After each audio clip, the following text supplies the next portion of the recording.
in this hour. In other words, any microcosm, any moment, anything, any consciousness, any thought holographically is a little symbol that if we look into that thought, like those lovely pictures you see in the movies, and you look at these big pictures of the actual movie, and there's thousands of little pixels of the whole movie within that larger picture that's a picture of the movie. So as I see it now, any moment, any of the practices, like I do this practice throughout the day, as I told you, the ah, yi, I, oh, ooh. Whenever I do that, I enter the zone through that tone through which I feel like that radio receiver that's able to pick up the frequencies and tap into. When I'm doing this now, I've entered a whole new way of connecting consciously with this practice. I used to just make the sound, for opening the heart chakra. But now when I make the sound, I'm first exhaling everything, like in the Course of Miracles, that is unlike love, that is unlike that sound. So releasing everything that's keeping from me from being in the heart, first the exhalation, then the inhalation. And I used to do that just for myself as an instrument separate from what's around me, yet I do this in nature. And now when I'm doing this, I go, breathe in, and I'm connecting with all of the rocks and flowers and trees and stream that also has horizontal consciousness. Then I go into the which is upward, and I look at the trees and I feel it's not just me aspiring to great thoughts and lofty visions, it's all matter that reaches to the light. And so then I know I'm doing that exercise up about all beings, all consciousness, all matter, all that I see, all that I connect through all the senses, having that same connectivity to what we aspire to the light. The next one is breathing in, first breathing out through the inner core with the sound of I, the I am presence. Ah. And I used to, and then breathe in. I trust what I stand on, firm, flexible foundation that supports me as an affirmation. And now I no longer do that as a separate unit. I feel, and I look at the trees and I feel their root system and I feel their branches and their trunks. And I feel like we're all consciousness, all matter has this same connectivity of the choice of, and this dimension of up and down at the same time. Then I do the O, which I put really on the belly chakra and the second chakra. And that O is about all circular processes, everything that has cycles, everything that returns. And instead of just doing O and then breathing in, it's all that I'm connecting to through all the senses and beyond. The audience, their sentience and smell, taste, all this, everything, every sense.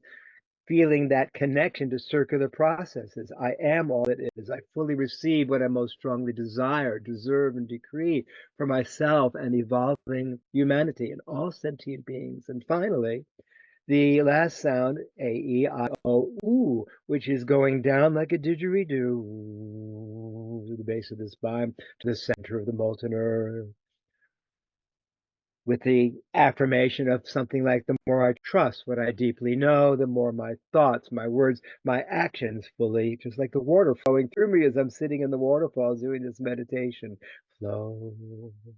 And it's not just me, it's all that I connect with, all that I see, all the trees, all the gravity that connects to going down to the base. So in that way, then I'm connecting not just my consciousness, but all consciousness, all beings, to have this I-A-I-O-U interconnectivity. And from that place, when I think I'm ready to have it all, it's I, not just this separate, isolated self, it's all I. So everything in that holographic ritual that I practice as much of the time as I can now, especially in my waterfall here, has this feeling of connecting me with all that is. And what a beautiful practice. I'm sharing this with you because you were talking about one thing connects with everything, and that was what I'm springing off of to share that meditation, and how now, instead of doing it isolated within my own body as the instrument of communication, I feel all matter, all plants, everything around me, everything in me, everything resounding to the same dialogue and conversation of which I'm weaving a very powerful part. So I'm curious how you can speak to that, because that's something I wanted to add to enhance the connectivity and the physical practice with what we're sharing here today as well. Yeah, so there is some, so let's go with the first one. So your first one is Horizontal. Yeah. horizontal. So the horizontal energy is you are connecting to your plane on Earth. So when you do your horizontal energy, you're acknowledging this plane. Yes. Okay. Yes. So now you understand this is a plane, this is a field, and you're on the field and you're on the plane. And so Yes. right now, they had you move out your energy to connect to this plane of existence of Earth.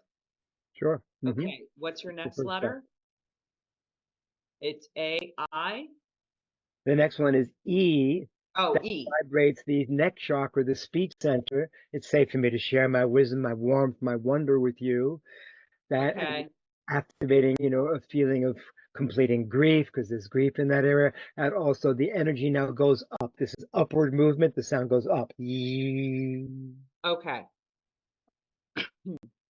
So you're at your plane, you had your energy go up, which means you are now connecting to the non-physical. You are now connecting to the celestial. You are connecting to your spirit guides because your energy is going up, celestial, crown, right? So you went onto the playing field. Now you went up, and then what was your next sound? The next sound is both up and down at the same time. That is activating the I am presence through the core of the spine, both towards the center of the molten earth and up towards the heavens simultaneously. It's the I am that I am. I've transformed that these days because this is my preferred way of expressing it for me. How I see myself and my role, my mission here is I am that I art. Ah. Right. So when you go up and down, you are acknowledging the oneness. You're acknowledging the wholeness. You're acknowledging um, the polarity, the yin and yang, the above, so is below, the vortexes. And so that I am is the creator energy. And so they're getting you to practice to go into that oneness field Yes. because you are going to the both, Yep. right? Because Yep. it's Yep. always both. You can't Interesting. just have one or the other.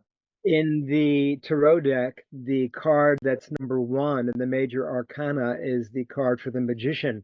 And the magician, the creative presence that activates and integrates and alchemizes earth, water, fire, air, ether, has its one arm and hand down and one arm and hand up. So it's exactly the same multidimensional as above, so below. And when I do that Mhm. practice, I'm now watching the trees, feeling the trees flow, the energy and the vital force that flows through the different vessels in the tree, moving up to the heavens and down through the roots, as all consciousness does. So I'm connecting with it now, and I may be thinking the thought, I'm ready to have it all. It's not just me. I'm feeling all beings connecting with my seed thought as a holographic repercussion, throwing that pebble in the lake. All hears me and it resounds. Yeah, That's the very third much sound. so. That's the And third so sound. the energy going up and going down is, you know, it's the breath in, the breath out, the waves. And so it's very symbolic on many, many layers of the E or I, and the I, I am the I am present. I, that's the I. the I, Yeah, right? Going down. that's I. So it's And then A. It's horizontal, E vertical, I vertical, and up and down at the same time. And the next one is O. I generally like to make the shape of the O here so people can see it online, yet I feel the focus is more through the belly, and that's where the sound emanates from. And it's something about connecting with my gut feelings and trusting sensation as messages and all honoring all circular processes, life, seasons, all beings, Right. processes that are circular. So one of the interesting things is because I talk to my guides a lot, and there is no time. However, there are cycles. Yes, There really are cycles. And this ascension for humanity was literally written in the stars. And the cycle of us in darkness, whether you think it's 30,000 years or 75,000 years or whatever, doesn't matter. But we're entering a new cycle. And it was agreed upon by all the beings on the earth, the guides, the higher selves, the like it's wild. But this ascension, sometimes I laugh because I'm so caught up in the ascension. And and it goes beyond humanity. yes. It's just that because we've been really in the dark ages in such isolation and not connected to our guides and not connected to our higher selves, that going beyond thought of just humans is just kind of foreign. Well, it isn't when practicing practices like the one I'm talking about. And then the last sound after the horizontal ah, the vertical going up like that, the which vibrates a whole area, the up and down I am that I art presence I for all beings. Oh, for all cyclical process that we all are emerging and merging through. And finally, for the roots of the tree and trusting what I stand on, a firm, flexible foundation that supports me and all related thoughts. The sound of like a didgeridoo, deepening HU.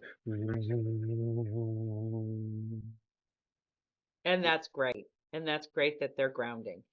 And when you raise your consciousness, so right now you're practicing energy work and you're practicing connectivity and your telepathic psychic abilities in this meditation practice, and you're Right. raising your vibration. So this is a beautiful, beautiful practice.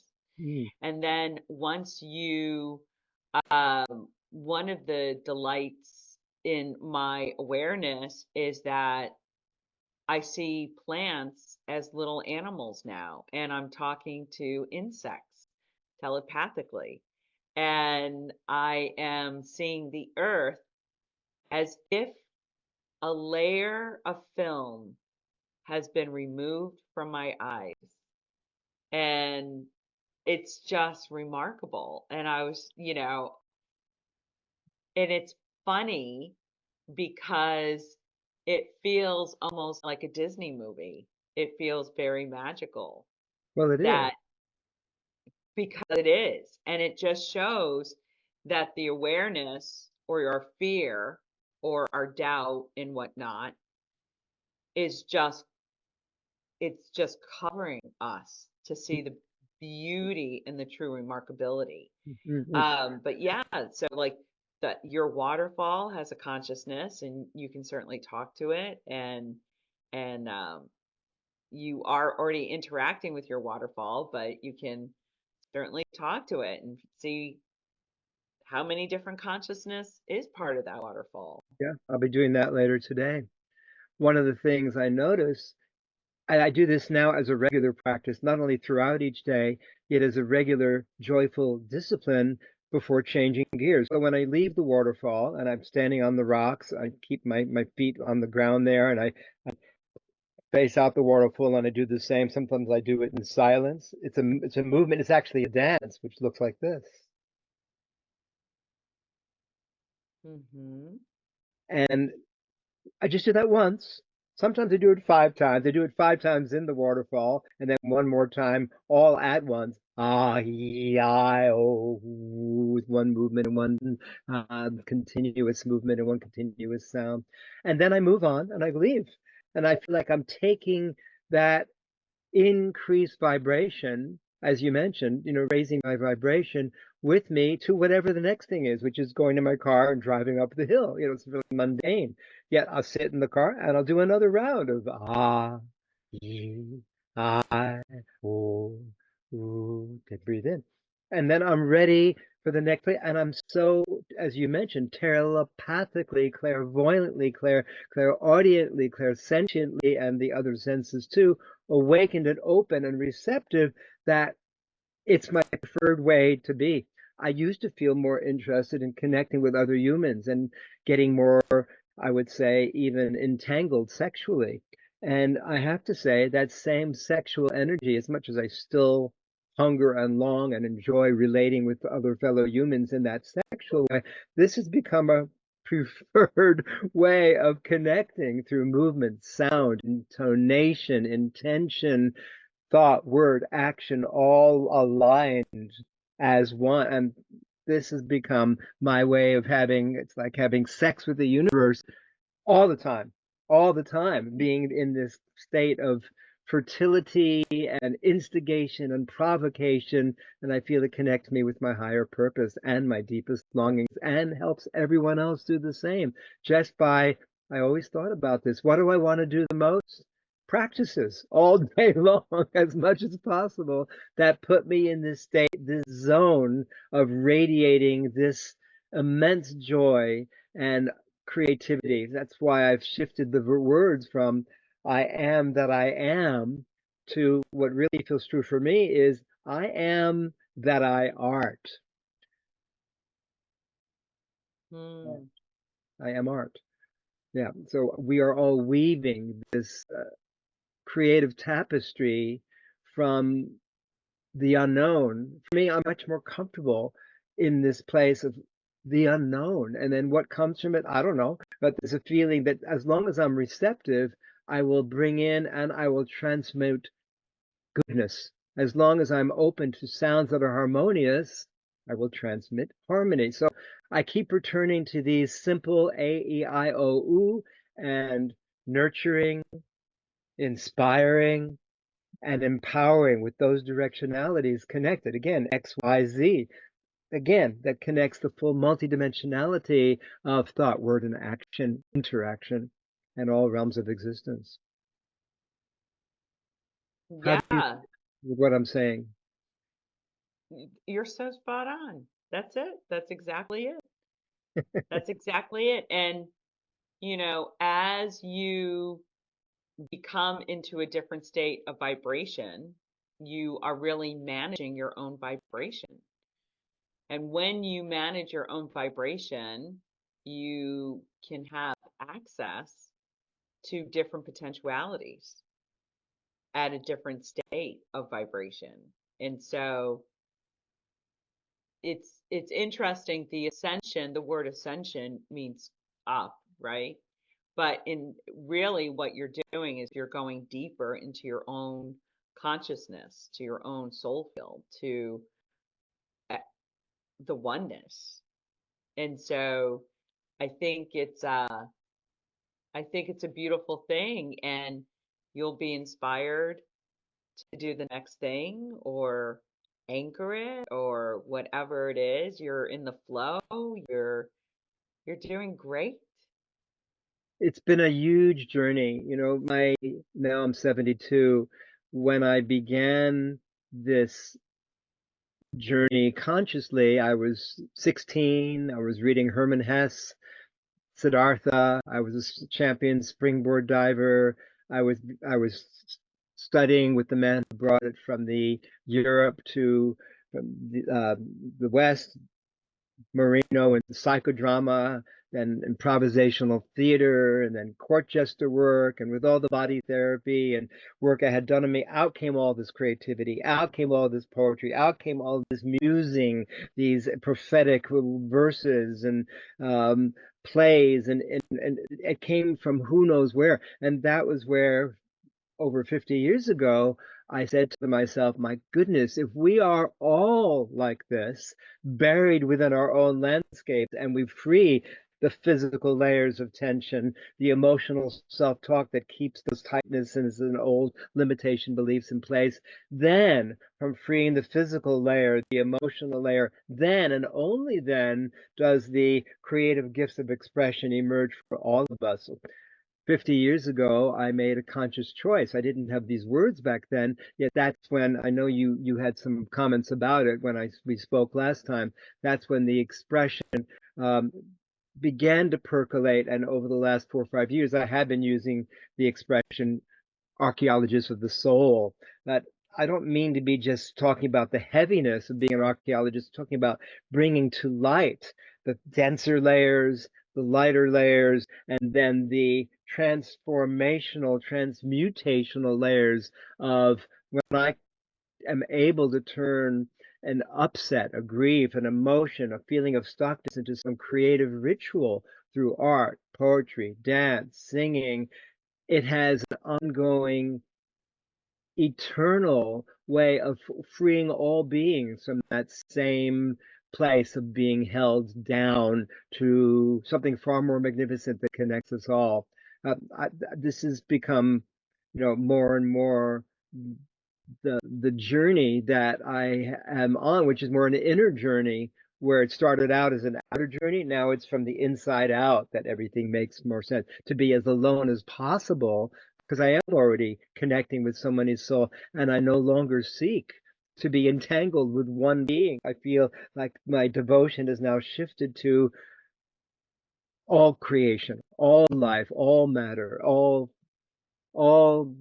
spirit matters, and matters spirit, and somehow being this segue between, and that's where the archaeologists of the soul emerge. So it's more than that. It's lifting people up to places they could never go before. That's the inspiration, bringing people to places in their own courage to overcome the fear and to take steps to landing the vision. That's the courage, that's the empowerment, and then the nurturing. It actually has to start with the nurturing. Because once this is filled, this band, then I have more inspiration and inspired thoughts, and it all then comes in continual downloads.